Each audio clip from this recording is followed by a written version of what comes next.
Gentleman from Nebraska is recognized for 3 minutes. Thank you, Mr. Speaker, and thank you, Ranking Member Granger, for the time, but also your important leadership on this important bill. And I'd like to thank our Chair, Lowy, for her continuous work and leadership in seeking common ground on this continuing resolution. Mr. Speaker, as Ranking Member Granger noted, we find ourselves in a difficult position today, so we are deliberating a continuing resolution instead of passing full year appropriations. It is important, though, that we follow our constitutional duty to maintain government operations. This bill will keep the government open. It will support essential public policies, and it will minimize the drama in the budgetary process. One of our constraints is that the Senate did just start marking up their bills, as it has been noted last week. Mr. Speaker, I'll focus my comments on the agricultural portion of the bill. And on a positive note in that regard, the Senate Agricultural Appropriations Subcommittee passed their bill out of the full committee just this morning. Until the majority leader decides to bring the Ag Appropriations Bill to the floor and it passes, we have no option other than to wait for the bill to move through the process. So until that time, Chairman Bishop and I will be ready to start conferencing the agricultural appropriations bills with our Senate colleagues. We look forward to House and Senate leadership decisions on the respective allocations for each of these individual appropriations bill.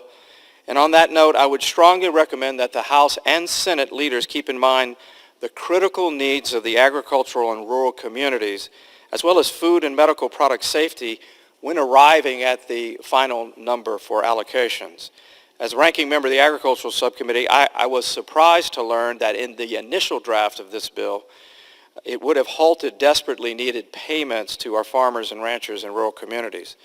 The White House had requested an anomaly consistent with prior years that the continuing resolution carry a non-controversial provision to reestablish the funding mechanism for Farm Bill programs that support conservation, risk mitigation, as well as the temporary trade payments to farmers and ranchers so hurt by unjustified retaliatory tariffs.